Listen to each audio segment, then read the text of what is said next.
Thank you all for joining today. I am Nikki Copa, and I have been with C.A.R. since the dawn of time. This is my second century. I love saying that.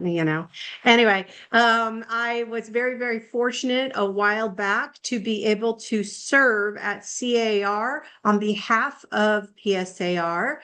And I was appointed to the Standard Forms Advisory Committee. And I found my forever love. I am an absolute forms nerd. I love them. I love language. I love the fact that there are rules of the road.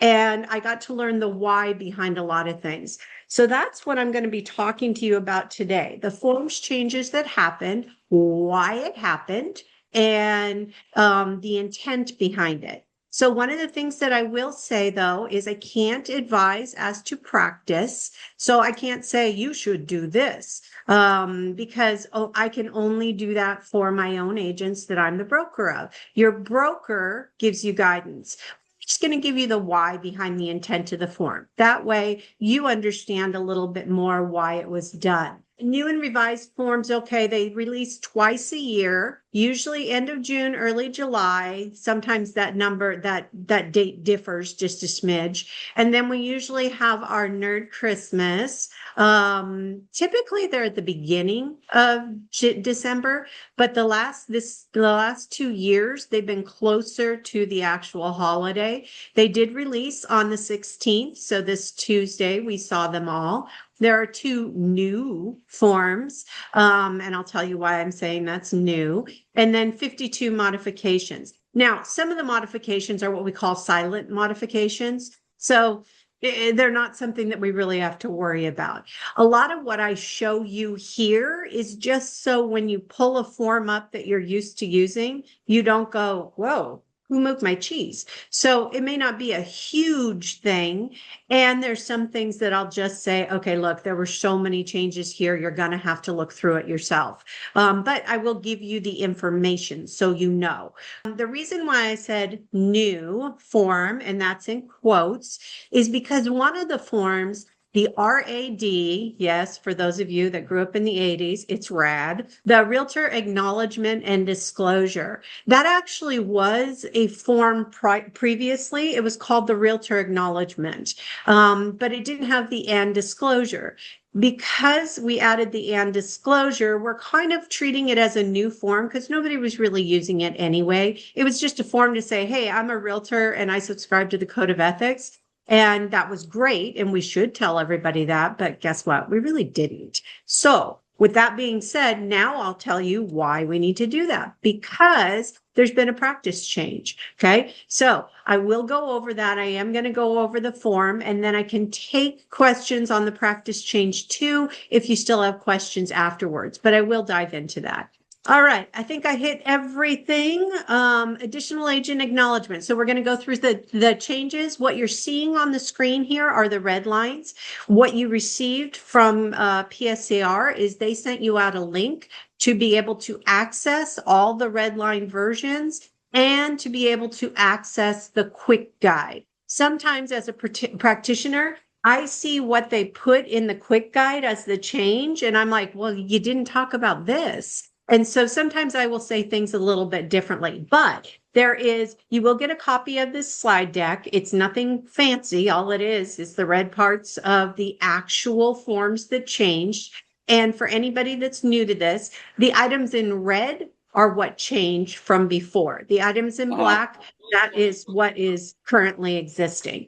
Additional agent acknowledgement. So the change here is we definitely, we've been looking through our forms, C.A.R. Legal. You know what, actually, here, let me step back 1 minute. C.A.R. Legal, one of the reasons why they work with the Standard Forms Advisory Committee to change our forms and update our forms is because of different reasons. Calls into the C.A.R. Legal Hotline. They get a lot of calls about something, and they know that maybe we need to shift this. They also react to new laws, which I swear every year we have a plethora of them here in California. And I will hit on those today so you understand that. And they also do it if you email them and give them input. Every member of C.A.R. has the ability to comment on any form that we're using, and the Standard Forms Advisory Committee, along with C.A.R. Legal, they sit down and they go over every comment on every form.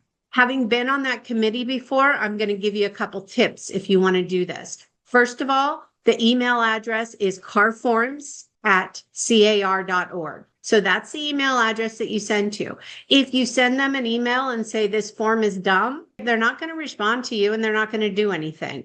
Really, if you're looking to make a change, you want to talk about what the issue is in practice and provide a potential solution. Typically, those are the ones that get attention. I will tell you that we actually changed something as PSAR members. We had a PSAR member that came to me when I was on Standard Forms Advisory Committee and asked to push to change the way we described and defined delivery in our contract. We made that happen. And it is a totally different definition of delivery because that person spoke up. Because he came to me, we rallied for it in the committee, and it is the definition of delivery as we have it today. And that means that when I, as an agent, send it over to a designated email address, it's deemed received, it's deemed delivered right away, instead of having to wait for that acknowledgement for them. And Richard, you know who you are. You're the one that made that change. So good for you. Okay, I'm getting off on tangents. Lots of caffeine. All right, let's go into the forms. Agent additional acknowledgement. You can see in the highlight housing provider. That's something that we're using. Instead of landlord, instead of owner, we use housing provider if we're talking about a landlord or the owner of a home. So you can see that change there. One of the things that they really wanted to emphasize here is that you can list all the people on your team. This is really used mostly for teams. Let's say I'm a team captain and Doreen and Kevin are on my team, and all three of us are responsible for the file. All three of us manage the transaction. Okay. Then if I listed Kevin and Doreen on this form, then what that means to the client and to anyone else is that anytime they see any of those three names, then it is deemed the agent for that transaction. Now, they also wanted to make sure that we included, let's say that I put on the actual RPA, I signed my name as the agent, and that second signature line, Doreen signed her name. I don't have to list her again here, but I can, and it doesn't make her twice, right? So again, it's just making those clarifications for you. So if you don't really use this, then don't worry about it. It's really more team stuff. So again, this is not for changing out agency and changing out okay, so it used to be that Bob was your agent, but you canceled with him, so I'm now your agent. No, that's not what this is for. This is literally just saying there's more than one agent under the same brokerage that is responsible for the file. So clarifications there.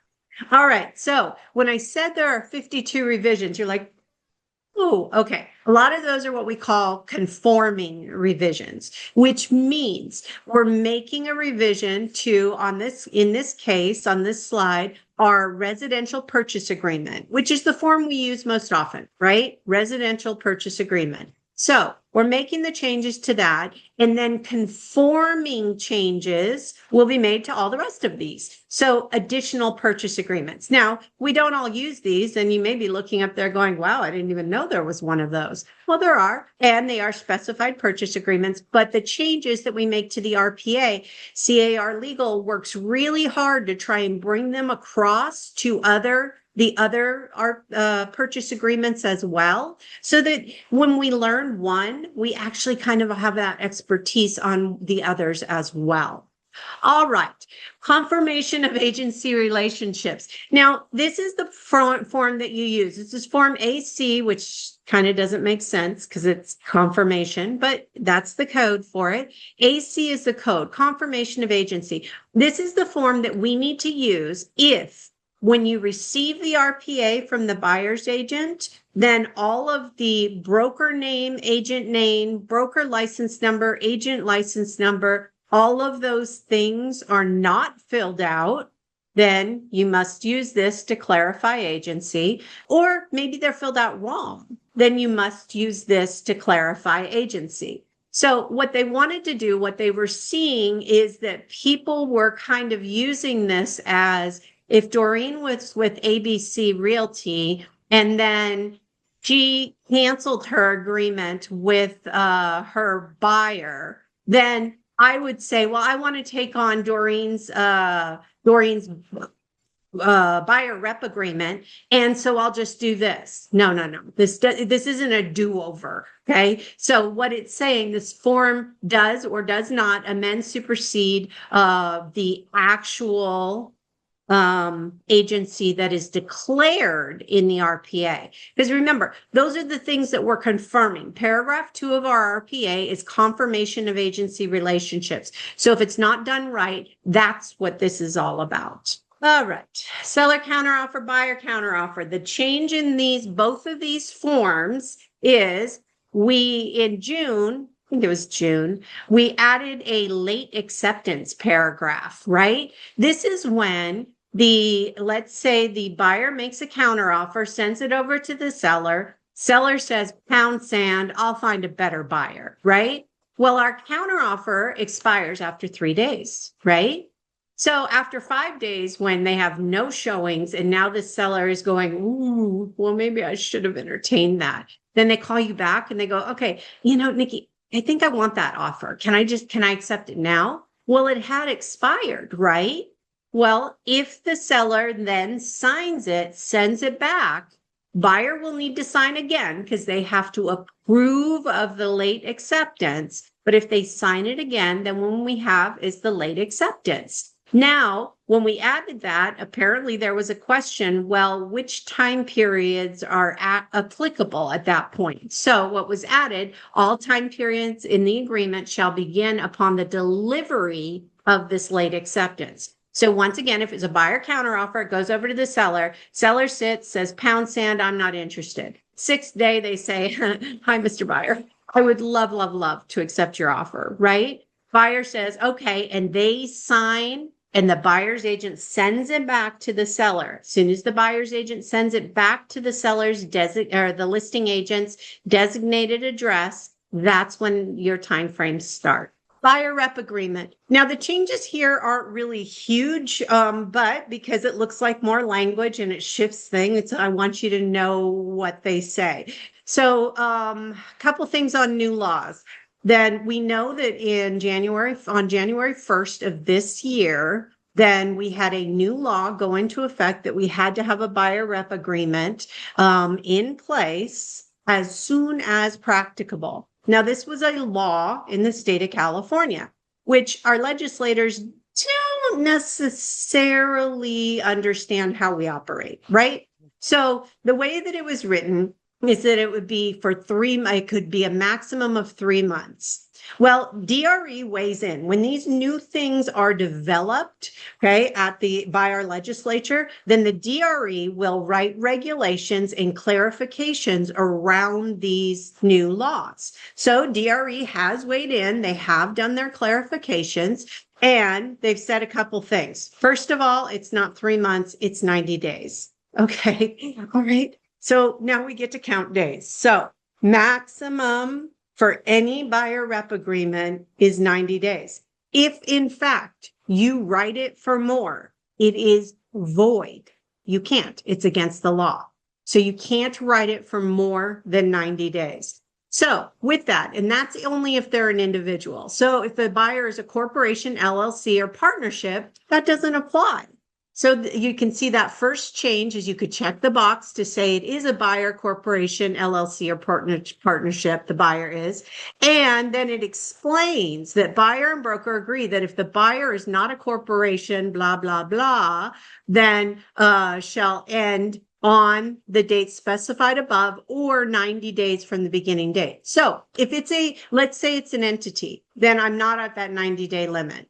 But if it's just an individual, Doreen is buying the property as an individual, then I cannot write this for more than 90 days. A little change to location, all that are checked apply, so that if you put both of those in there, then they're applicable. One of the things, practice, always try and keep it as general as possible. Remember, generally specific. I know that's weird, right? But if we say, okay, down here in San Diego County, if I say City of La Mesa, and then they go and they find something in El Cajon, well, that doesn't apply, right? So I don't want to quite be that specific usually. In general practice, I would want to be a little bit more general. Down here, I'd say San Diego County. So that way I could be a little more general, but I'm not saying the entire state of California. So I'm generally specific. All right. Continue right for payment broker involved properties. For the brokers in the room, the managers on the room that are looking at this, they're just trying to clarify language. This is not a change to practice. They're just trying to clarify the safety clause, as we've dubbed it over the years, and how it impacts the buyer and the broker. So it's just clarifying language. But then you're going to see at the very bottom, E4. What is this? This is a brand new line. Checkbox for buyer is paying a referral fee related to the representation of the buyer. See attached C.A.R. form RAD, the RAD. Now, I'm going to go over that form in detail, but I want you to note that this is on our buyer rep agreement. You're going to see the same thing, except with the word seller, on our listing agreement. It's been incorporated here because when I sit with a buyer, that is when I am talking and negotiating my compensation. Mr. Buyer, here are all the things I'm going to do for you. This is where we're going to go. Here's our representation period. Here's what you're going to pay me. Now, when the buyer negotiates that payment to me as the buyer's agent, then there are those out there that say they have the right to know if I'm paying that money to another entity that's licensed. And that would be in the form of a referral fee. So let's say Bob from San Francisco referred the buyer to me. Bob said, this buyer's amazing, Nikki, you'll love him, but I do want a 25% referral fee. I say, okay, no problem, Bob. That's fine. So I'm going to do that referral fee. Okay, I'm going to check that box and I'm going to fill out the RAD because it is the assertion that nothing we do anymore can be secret. There is an item in the Business and Professions Code, and we went through the settlement agreement. Through the settlement agreement that was that we all agreed to and that we're all covered by NAR, we said that buyers and sellers have the right to negotiate their own compensation. With that, then we have seen more and more lawsuits popping up across the nation saying that if a buyer was negotiating with me and was negotiating their compensation with me, they would negotiate differently if they knew I was paying a referral fee out. Now, what is that difference? I don't know. And I'm not going to say wrong or right. What I'm going to say is we've already been sued. We've already had to settle a lawsuit. We've already lost. So at the end of the day, disclosure needs to be our friend. So we need to embrace it. When I get to the RAD form and at the end, I will go into more rationale on that. But that's why that is in there, is because when I am negotiating with my buyer, that's when I'm signing this agreement. And when they're agreeing to that term, then they have the right to know if anyone else is being paid out of that compensation. All right, let's see. Come on now. Okay, so other changes on the buyer rep agreement. Payments received from other broker compensation. Here is the explanation for what I just showed you and what I just explained. So if you need that and you need the language, it is built into there in the paragraph. The other thing too is some clarifications. Remember when we were talking about they're trying to clarify the safety clause and what happens if in fact agency is terminated? They also needed to make a few clarifications of the termination of agency relationship. So when you look at that, it's not a change to practice. It's truly just a change, a clarification of the language. Cancellation of agency confirmation amendment to the purchase agreement. If you're an agent on this call, please talk to your broker or your manager and have them assist you with this form. Agency is the golden nugget in what we do. It is the heart of all liability and the ability to get paid. So when we look at agency and we're confirming something or we're canceling it, then the broker really needs to be involved to make sure that the bow is tied properly. So I'm not going to go too much. This is clarifying language, but brokers, I think that you'll really like it. I think that it clarifies things a little bit better and gives you the options of remaining in play or not exiting completely. So the other thing that we changed, quite a few of them, this is back to conforming agreements, right? I told you there was a change to the listing agreement, and we're going to go over what that is, but these listing agreements also have changed. So the residential listing agreement open, the residential listing agreement seller reserved, vacant land listing, and commercial and residential income. What I'm going to show you on the screen when we get to that particular form, then that will be the residential listing agreement, okay? But they do have conforming changes. Couple different things, and this is why sometimes little nuances are very, very important. Disclosure information advisory. For those of you that are risk managers on this call, I know, like me, you probably love this because what our agreement and our responsibilities say as licensees is that we can't advise on the law, right? We can't give legal advice. But yet we're supposed to help people fill out disclosures. Well, technically, isn't that a legal matter?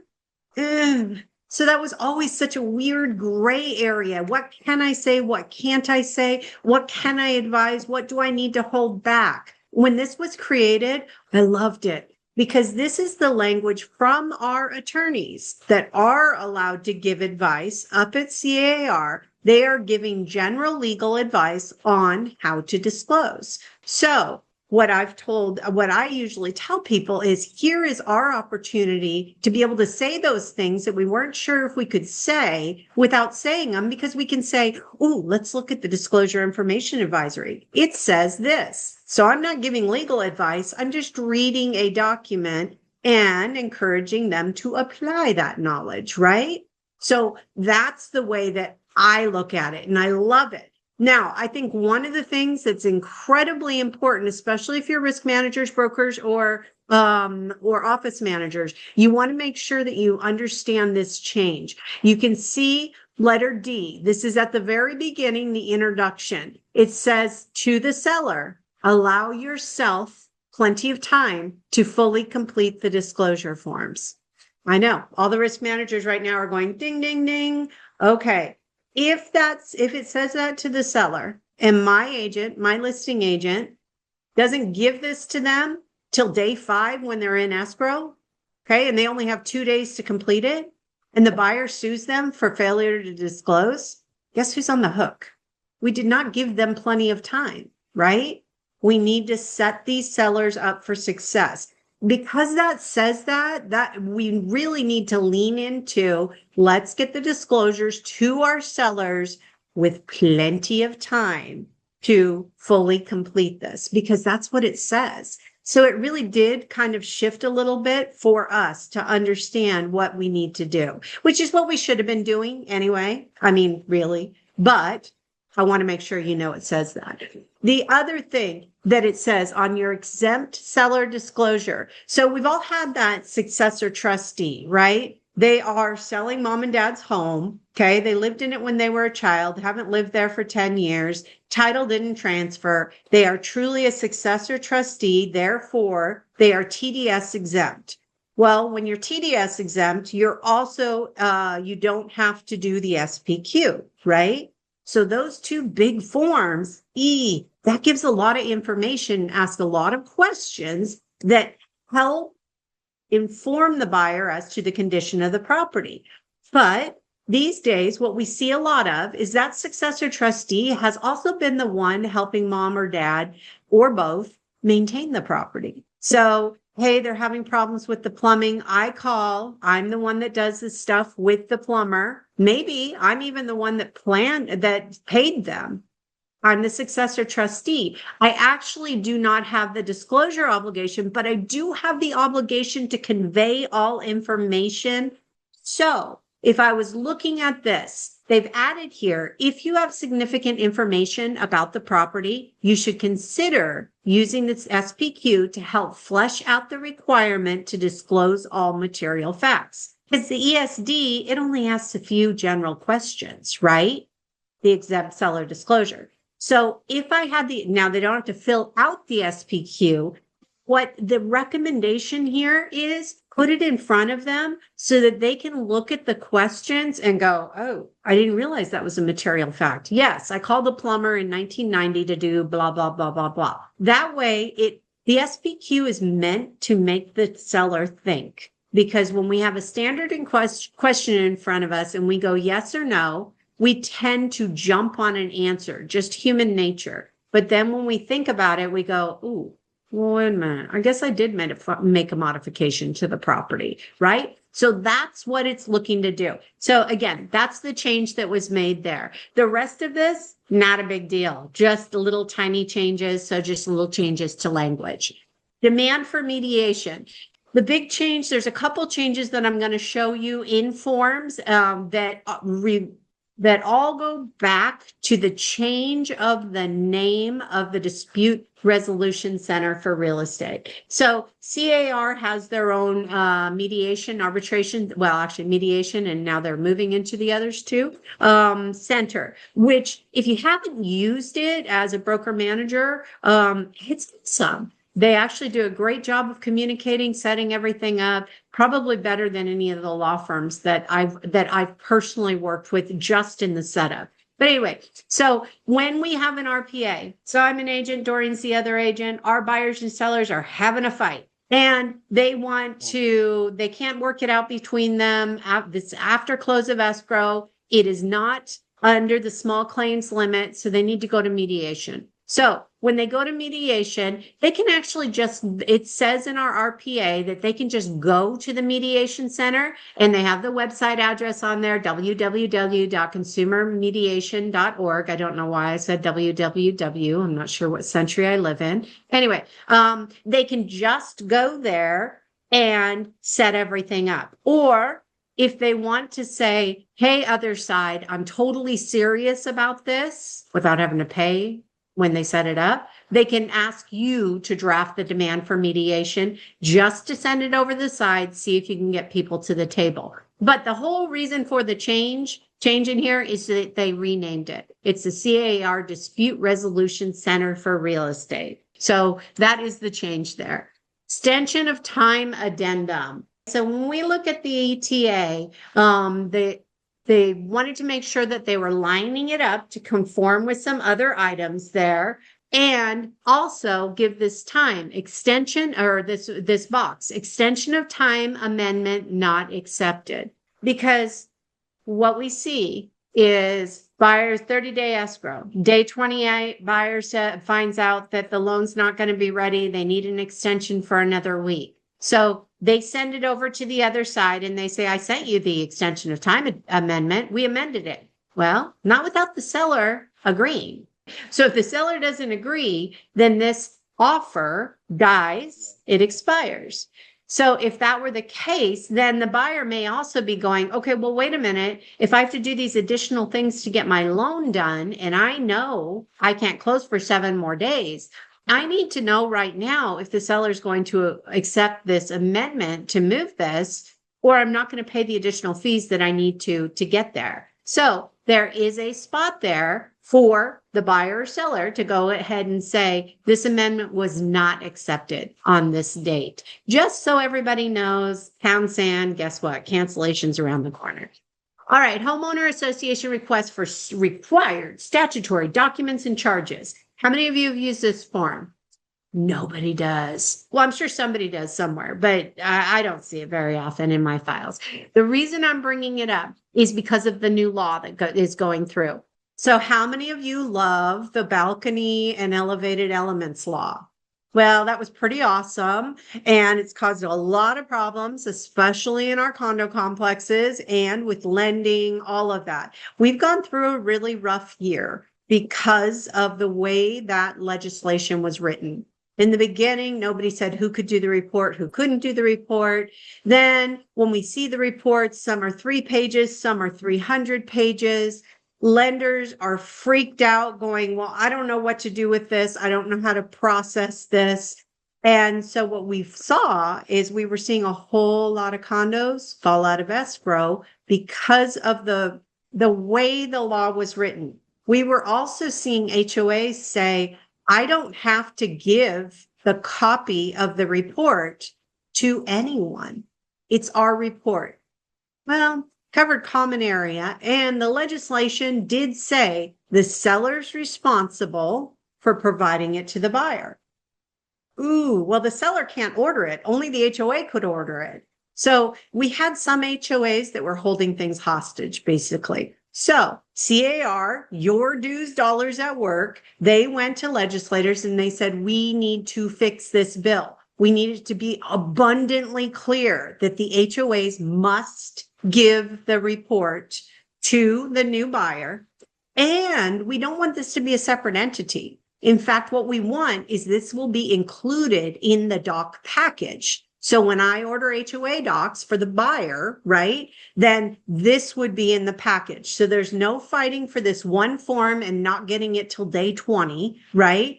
So it's going to come in the doc package. So those rogue HOAs, though, they're going to hold on. And they're after January 1, they're still going to be like, no, you can't have it. So I'm bringing this up because this particular form, just make note, this is the civil code section that says, HOA, you got to give it to me.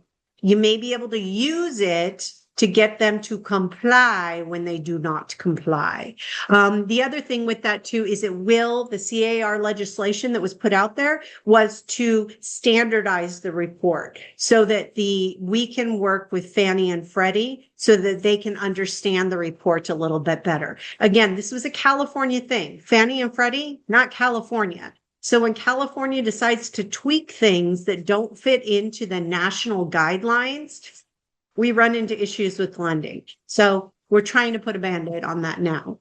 All right, multiple listing service addendum. How many of you are tired of this one changing? Totally. See, look, it raised my hand. Isn't that funny? All right. Anyway, so I am tired of it too, but hopefully this is a clarification. I think one of the things that is very, very difficult for us is that as most of us are CRMLS, okay, on this call. So as CRMLS, then that did not even apply to us. The new NAR status that was created. NAR said, hey, we're going to have a new status. So NAR said, we're going to create this new status, delayed marketing, blah, blah, blah. Well, at CRMLS, it's not a thing. So they changed our multiple listing service addendum to reflect that. Then everybody was confused, so they changed it again. As CRMLS members, it doesn't even mean anything to us. So they just keep moving our cheese. So what I want to show you is what the changes are now, what it means to us. Marketing option. The marketing option selected below shall start at the beginning of the listing period or blank. So if we said, so I'm going to have to choose an option, right? The listing agent and the seller will decide. Do we want full exposure? That's the default if I check nothing. Maybe I say to my seller, hey, it's the last few weeks before Christmas. I don't think you're going to get a whole lot of showings anyway. Maybe it's raining. Why don't we go ahead and do the coming soon just so it's out there, it starts marinating, and then we don't start accruing market time until the first of the year. So maybe we decided we want to do coming soon. So I would check 2C and I would put into the beginning of the listing period and I'm going to put whatever date I'm going to put it in coming soon. So that's what I do. If I'm doing full exposure, I'm not checking any box, right? But it defaults to the marketing option. Full exposure will be at the beginning of the listing period. Well, if I sign it for today, okay, what are the chances I'm going to have all my photos and everything ready? I'm not, right? So if I chose 2C coming soon, and I put the date that it was going to be coming soon, then I'm also going to talk to my client and say, what date are we going live where we have full exposure and we'll be doing showings? And I'm going to put that in 2D2. Begin marketing the property to the public under full exposure, including through the MLS on this date. That way you can tie all of this together. You truly have seller instruction. One of the things that we see is that, like I told you, I've been doing this for a long time. Once upon a time, we just kind of changed stuff in the MLS when we needed to change stuff. We call our seller and say, hey, let's drop the price. They'd say, okay. And you just changed it. We've got to make sure that we have an actual specific instruction from the seller if we're going to modify the way we market, any material terms, anything that's stated in the contract. That's why this is laid out this way. All right, so the PSRA, this is our dating form rather than the full buyer rep agreement. But I want to show you that the same change has been added to this form because we put it in the listing agreement. When you're sitting with the seller, you would talk about a referral fee. And the buyer, I'm going to talk about a referral fee when I'm doing the full buyer rep agreement or this little 30-day baby, the property showing and representation agreement. When I am negotiating that compensation, I'm also going to disclose whether the broker is paying a referral fee. So same change, just in both forms. All right, now we're getting into the RAD. Okay, so let me see. How am I doing on time? I am doing well. Okay, so this is the entire form. And I know that I call them red lines and that's blue, but believe me, it's morphed a lot. And the final release is a little bit different. So I will outline that when I get to that part. Okay, so the realtor acknowledgement and disclosures. This is not going to be required in every transaction. If I am sitting with the seller, I am listing their property, I am not paying anybody any referral fee, I'm not using this form. But if I'm paying ABC Realty a referral fee, then I'm using this form. If I'm paying another broker to broker, these are referral fees, so they must be disclosed. If I'm paying a service fee for like a list of names, then that doesn't need to be disclosed because you're not getting your broker approval. It's not a broker to broker referral. That is the cost of doing business, kind of like your website. So again, if your broker's involved and needs to approve it, it's most likely a referral fee. And that is something you need to talk to your broker about. There are brokers out there right now that do not believe that this needs to be done. And I'm going to go into more of the rationale as we go through this, but I'm going to tell you the intent of the form and what C.A.R. Legal has said about the form. And if you're a broker or you can make your own decisions. If you're an agent, then please speak with your broker. Paragraph 1, super easy. All of us here on the call, we're realtors. So all we're doing is 1B. We are writing in the name of the association that we belong to. Many of us, I'm writing in PSAR. 1B, I'm writing PSAR. The reason why this has I am not a realtor, I am not obligated to follow the code of ethics, is because C.A.R. does allow non-realtors who purchase a subscription to use the forms. Now that subscription is like $1,500 a year. It's more expensive than the actual membership, so I don't get it, but it is what it is. So that is, you're never really going to check that. Most of all of you on this call, I would assume. All right, so let's get into 2. Two, you're like, what is this? I have to tell you my dad's name? Yeah, well, this is what it's all about. And this is a good thing because if they get angry, we don't want them to go hire an attorney, right? We don't want them to go file a complaint with the DRE.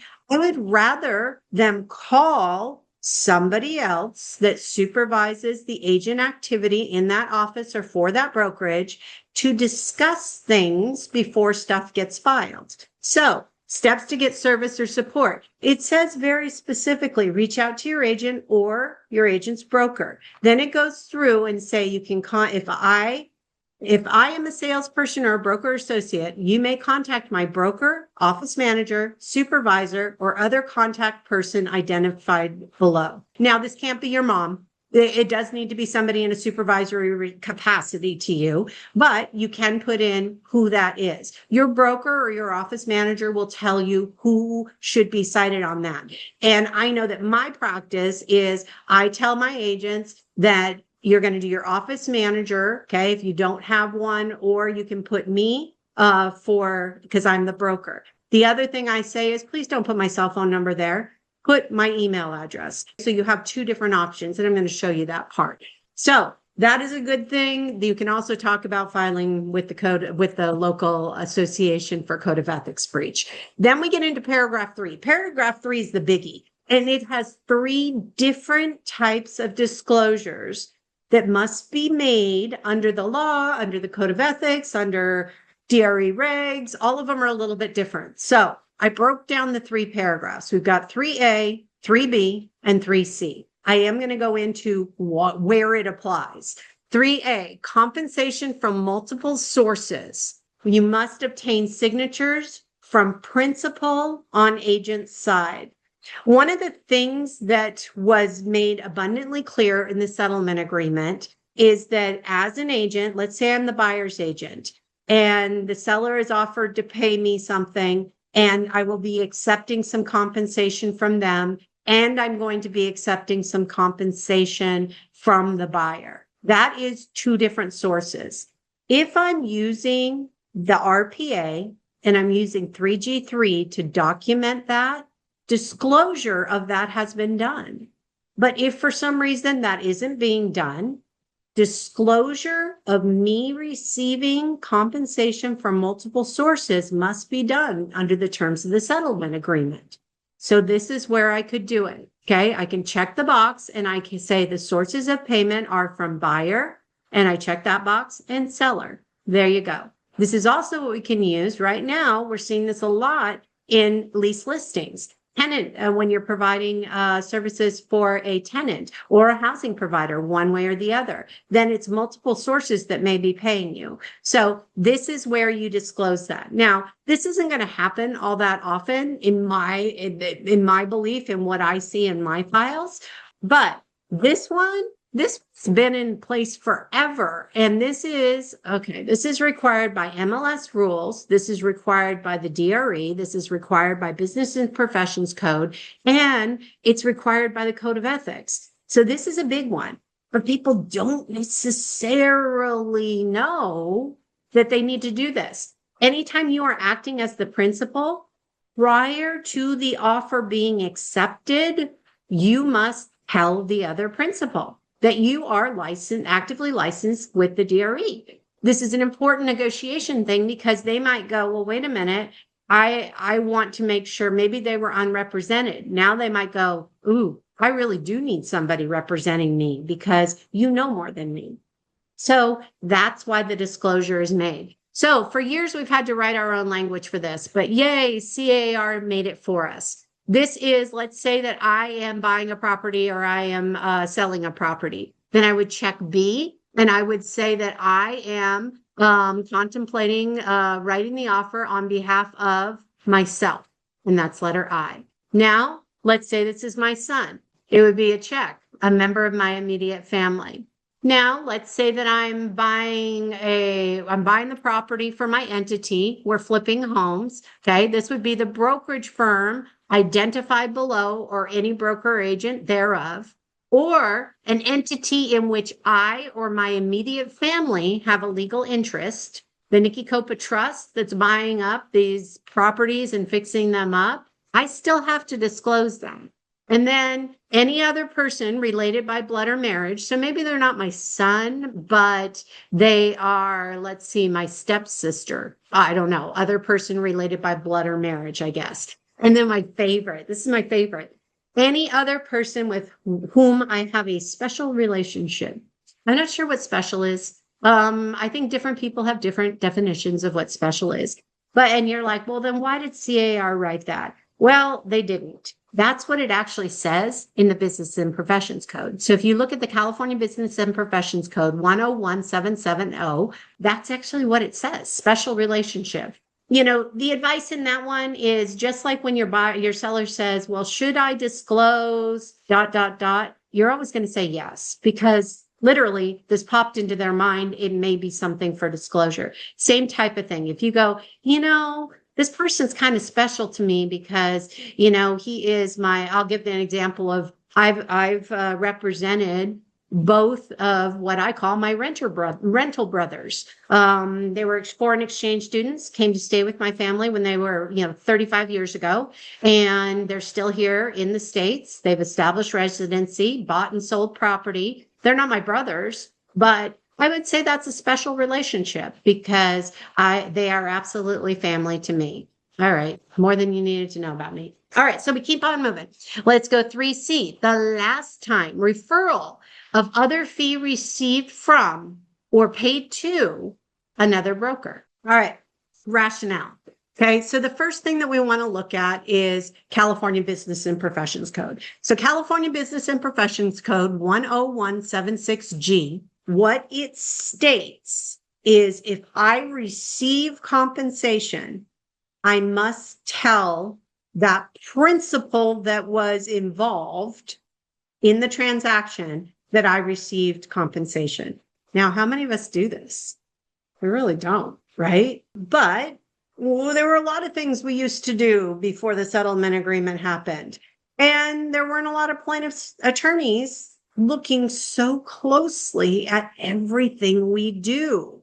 Because it's written in the code, C.A.R. Legal said we need to make sure there is a form for our members to use to make the disclosure required by B&P code.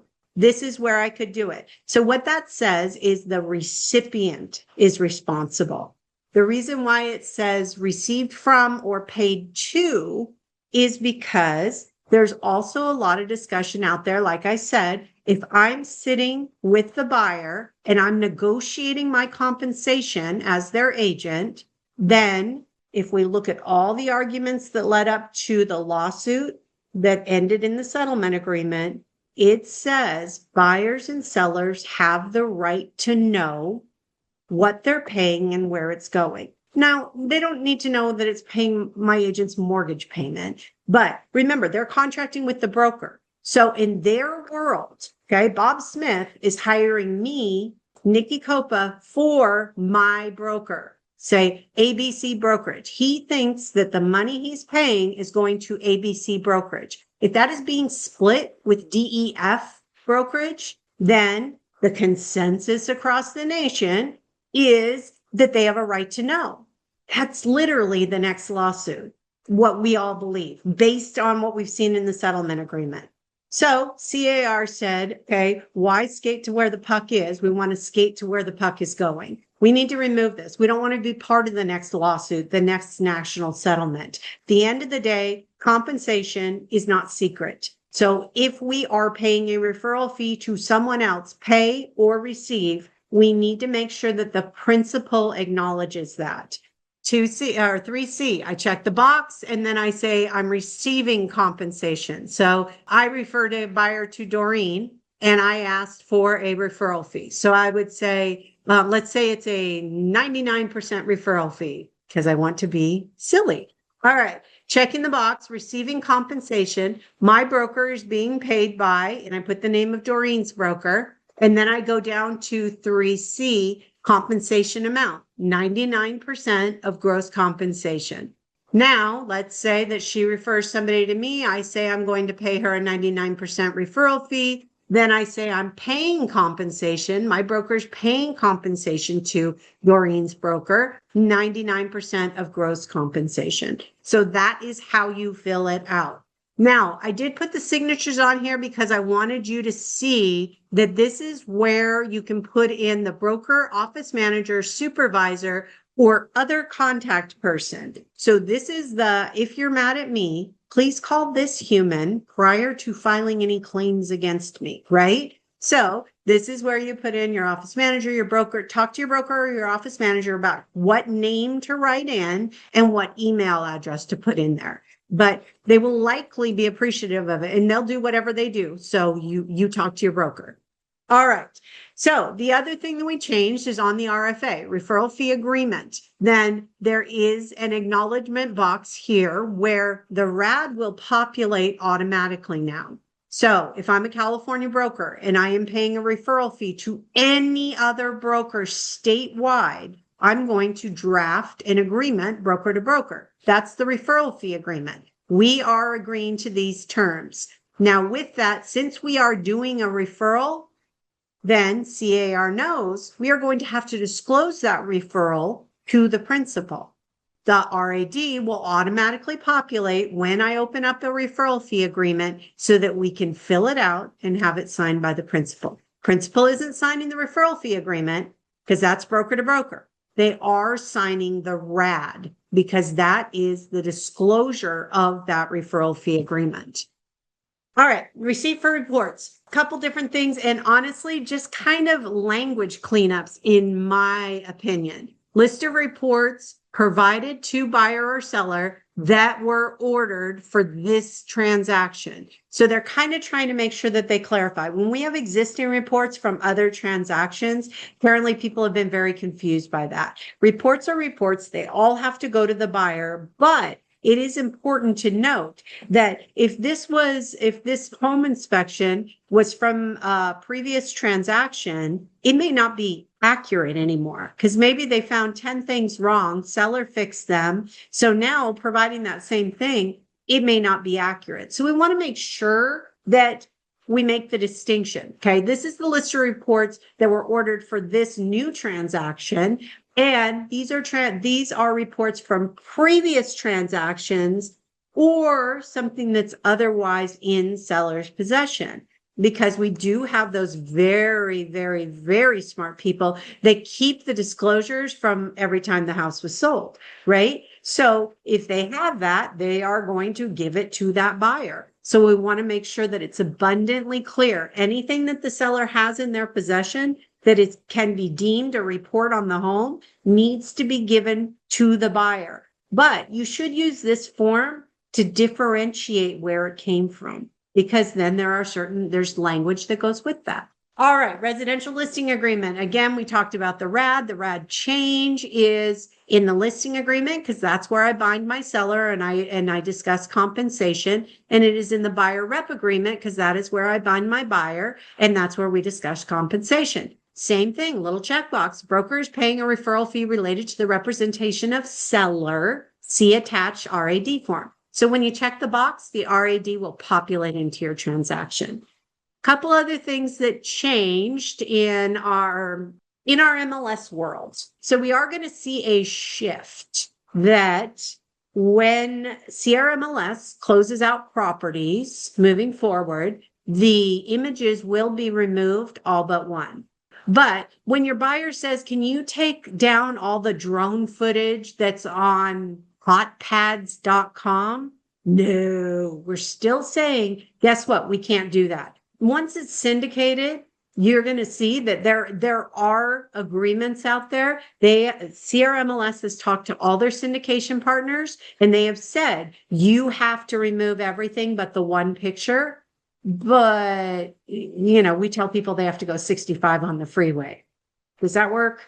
We don't know how that'll work out, but I think that that's an important thing for you to know. The other thing is the new law that's going into effect on DAI. I love my acronyms. Digitally altered images. And there's a lot of nerd speak in there. What I really want you to focus on, C.A.R. MLS has sent out communications to everybody explaining this rule. This is digitally altered images. So if I take pictures of a room with furniture in it, and then the owner moves the furniture out, it's not digitally altered. What we're talking about is using electronic means, okay, most often an AI program, to digitally change the representation of the property. I have a listing with that ugly green shag carpet, right? And I'm like, oh my God, this would look so beautiful. AI, could you please just make that hardwood so that everybody can see what it could be? I have changed the representation of the property. Now, the interesting thing here is that C.A.R. MLS didn't allow us to do that. It was against the rules. So this new law and what we did in C.A.R. MLS, hey, all good. Nothing really changed for us. But if we were going to do this, we can actually upload to, if we want to show a before and after, then what the new law says is that I must put the two pictures side by side. So I can say actual representation, digitally altered representation. They must be side by side. I say this because, yeah, that's kind of easy to do in the MLS, but it's really not easy to do when you're looking at if I'm posting it on social media, if I'm making a flyer. You've got to know, because nobody's going to be there to help you comply with the law. You have to know that.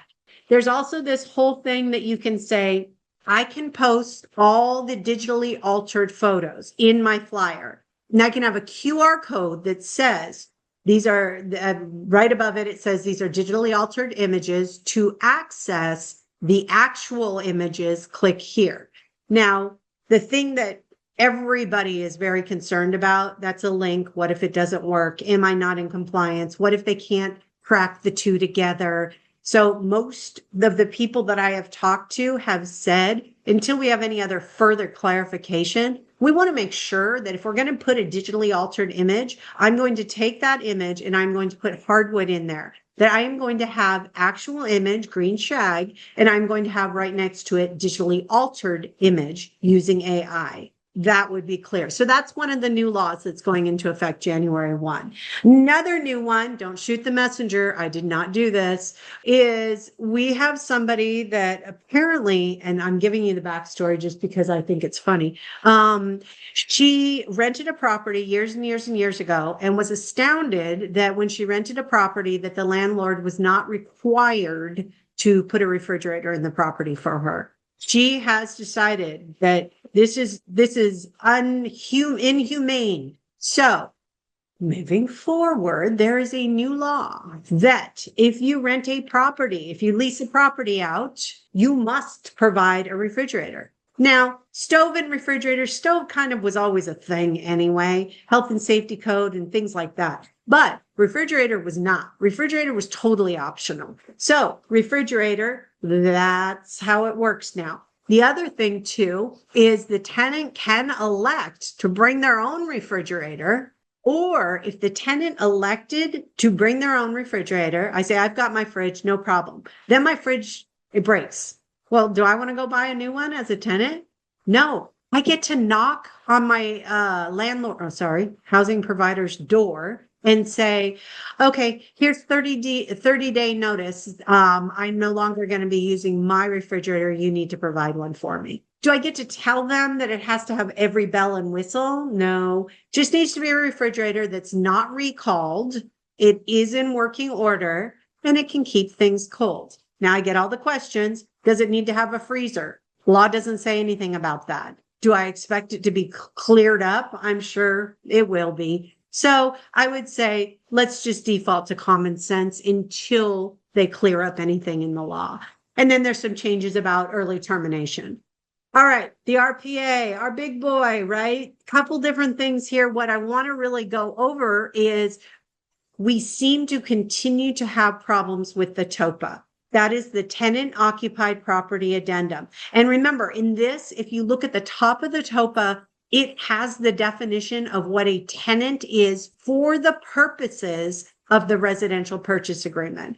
A tenant is, for the purposes of the RPA, anyone over the age of 18 dwelling at the property for 30 days or more that is not on title.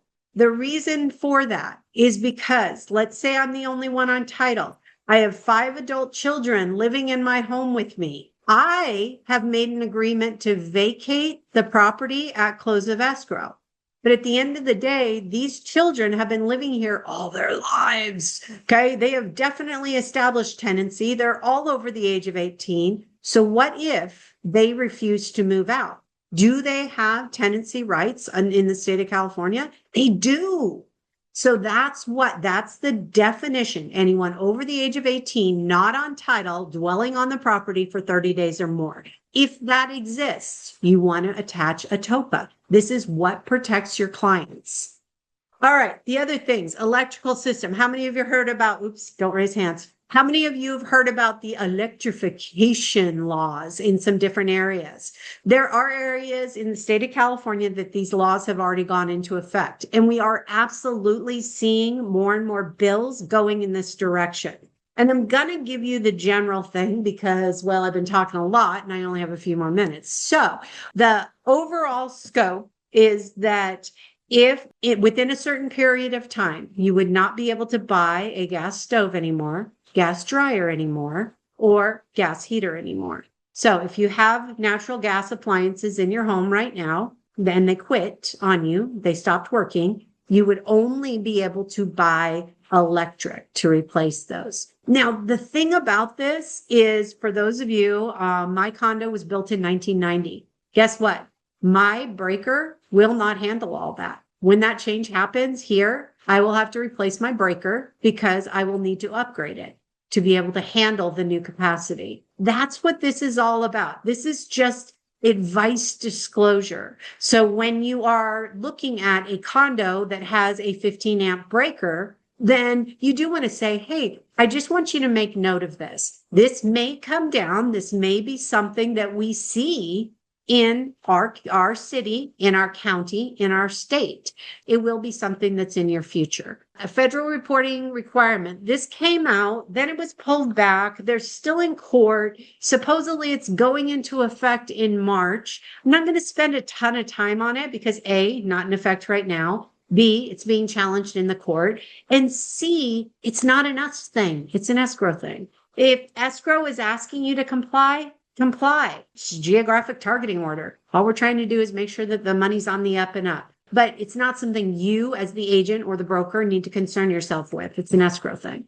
Couple other things. All right. So I did want to point this out. Assignment and nomination. So this is in the RPA. For years and years, our RPA has always been assignable. So you didn't have to write or assignee. It's always been something that could be assigned. Basically, the way it was always explained to us is that if it was apples to apples, the seller does have to consent, but they cannot unreasonably withhold consent. Doreen writes an offer, 15 days, all cash, right? 15 days, close of escrow, all cash. Then she says, I'm going to assign this to Kevin. He's 15 days, all cash. Apples to apples. Even if I didn't like Kevin, I don't get to unreasonably withhold consent of the assignment. Reason being is the courts in California just look at this as a term. Doesn't matter who the buyer is, right?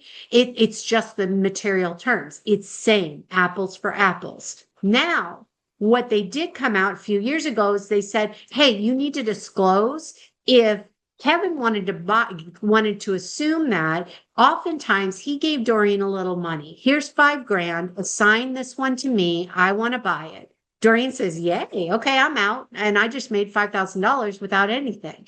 Well, that is something that needs to be disclosed. Well, now this says that sellers withholding of consent shall be deemed reasonable if buyer is to receive any monetary or other consideration for the assignment. If this assignment was made and I see that Doreen is going to make $5,000 on this, as the seller, I can say pound sand. I won't sign off on the assignment unless Doreen makes nothing, which is interesting because that's not been written and stated before. So this is a clarification that you need to be aware of. All right. The other thing, I know you're looking at this going, really, Nikki? I cannot read that. And that's okay, because it was just a formatting change. What they wanted to do was make this to be closer to your signature pages. They wanted everything on one page. We've got both the initials for both liquidated damages and mediation or arbitration on the same page here. And it's just a formatting differential. Didn't change the terms. Seller multiple counteroffer. You've got the same extension. I don't think I wrote it. Yeah, I didn't. So we've got the same extension for late acceptance, right? We saw that in the buyer counteroffer, seller counteroffer. All time periods in the agreement shall begin upon the delivery of the late acceptance. So we got that same change there. But one of the things that I like in this, and I'm kind of sad too, is 1D. Any previous unaccepted seller counteroffer is hereby withdrawn and revoked. Before, we've always been able to withdraw or revoke, the seller has always been able to withdraw or revoke a counteroffer before it was signed. You could do it verbally, but in the state of California, we got to prove everything. We had the really fun form in the library, though, that was the withdrawal of offer that we used to have to send out to withdraw the previous counteroffer and replace it with the seller multiple. Well, guess what? We don't need to use it anymore. So I'm sad that we don't get to say woo a lot, but any unaccepted previous seller counteroffer, if we are replacing it with the seller multiple, then it's automatically withdrawn. All right. This is the solar questionnaire, and apparently I covered up. The reason why it's really big like this is because this would be a whole class in itself if we went over every change. What the committee tried to do was reorganize to make it make more sense to the sellers. Sellers are not disclosing a lot of things because they don't understand them. This is page 1. This is page 2. We've got instructions. Here are the actual instructions on it, right? Before we even get into it.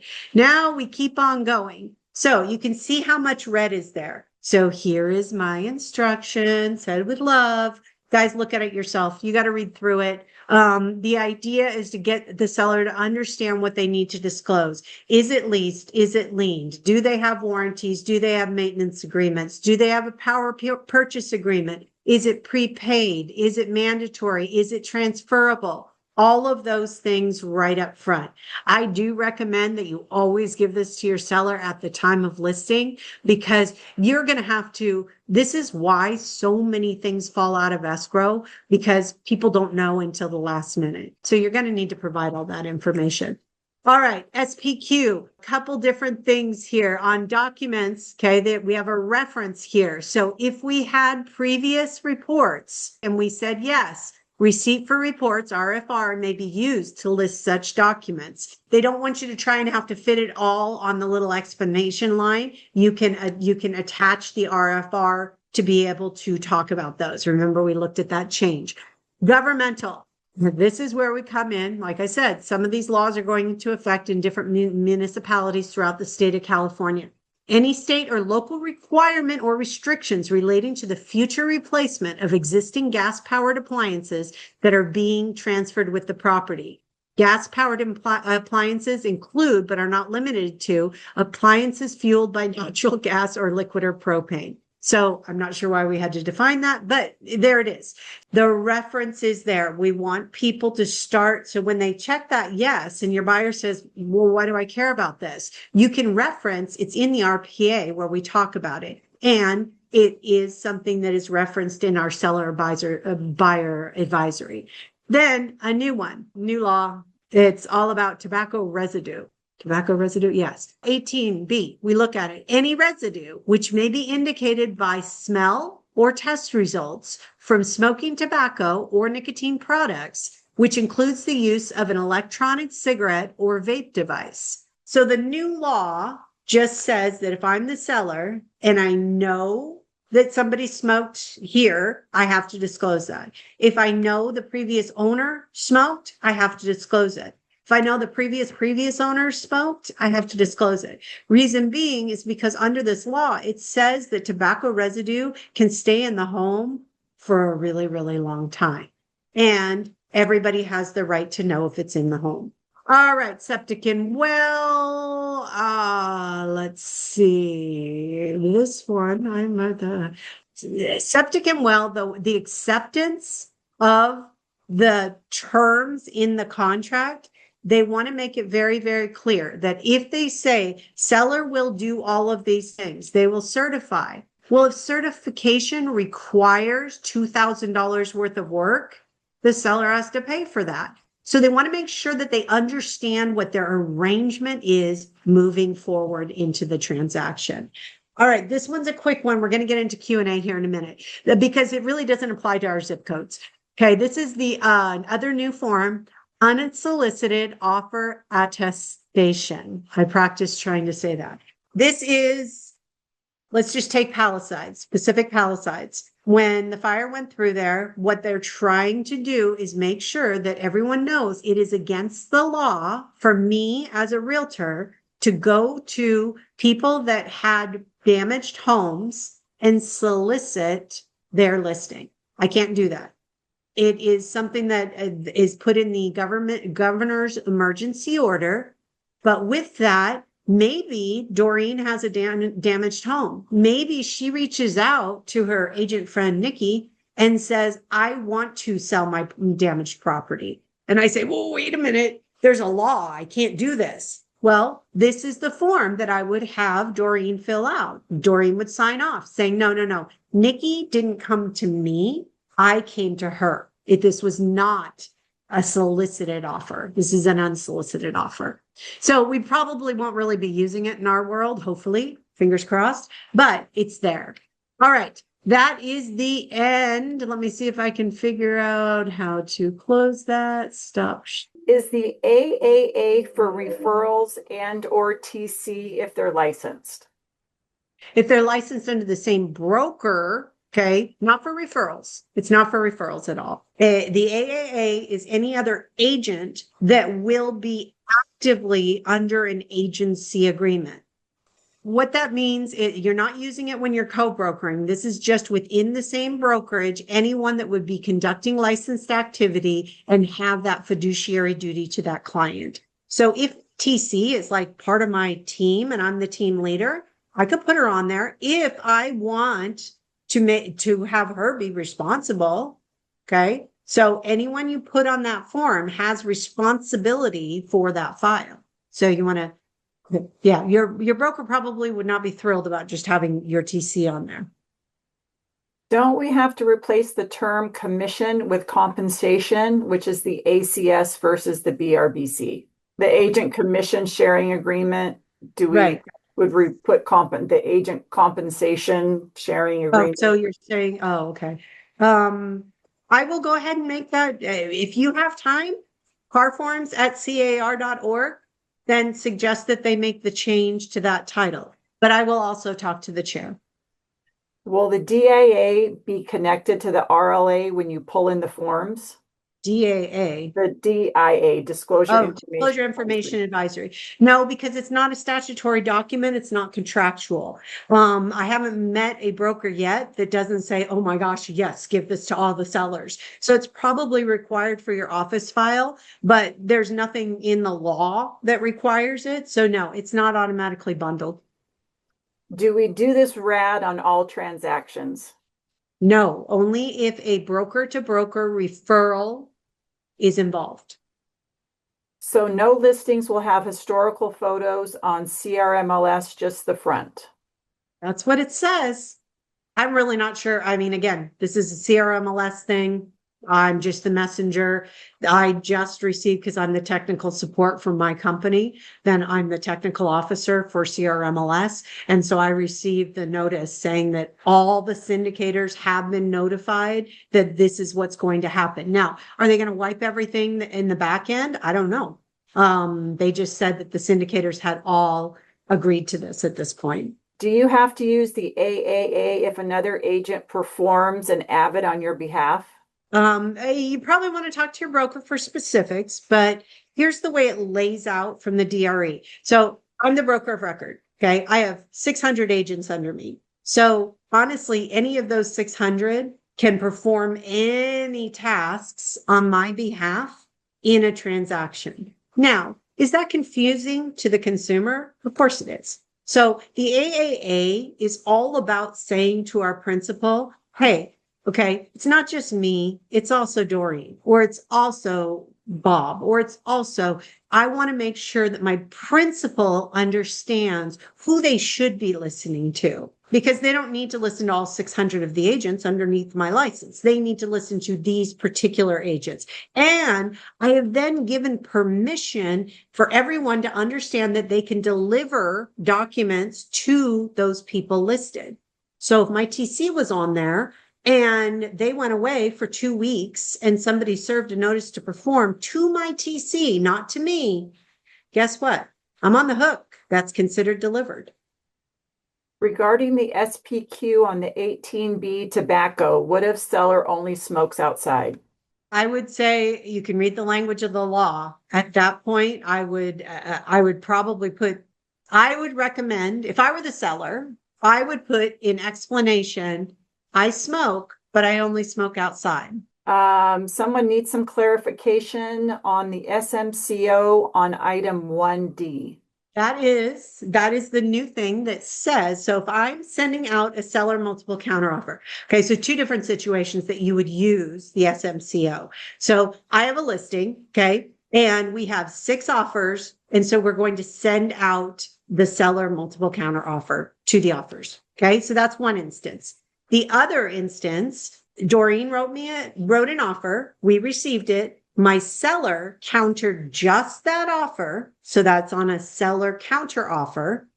But then Tracy, sorry, Tracy, you're on my screen. So now it's you. Then Tracy sends in an offer before Doreen's client has responded to the seller counter offer. Then what I can do is seller can say, Doreen, we withdraw that seller counter offer. You can no longer accept it. And we are going to replace it with the seller multiple counteroffer.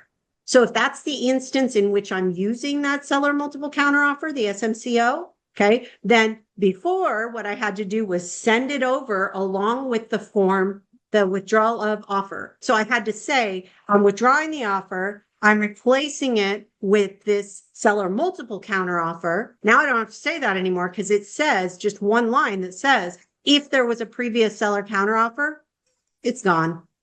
Hey. All right, guys. Thank you so much. You do have the link. Again, you can go to CAR.org and here's your nerdy Christmas present from me. Go to CAR.org. There is a new calendar feature. That's awesome. You can literally click on the calendar and each thing that it says, here's a training, then you can click on there and register for the training right there. And it sets you all up. Calendar feature, bomb. You totally have to check it out. Thank you all very much for everything that you do. Please be safe out there. Happy holidays to all of you. Let's see if it does it. There you go. All right, guys. Bye.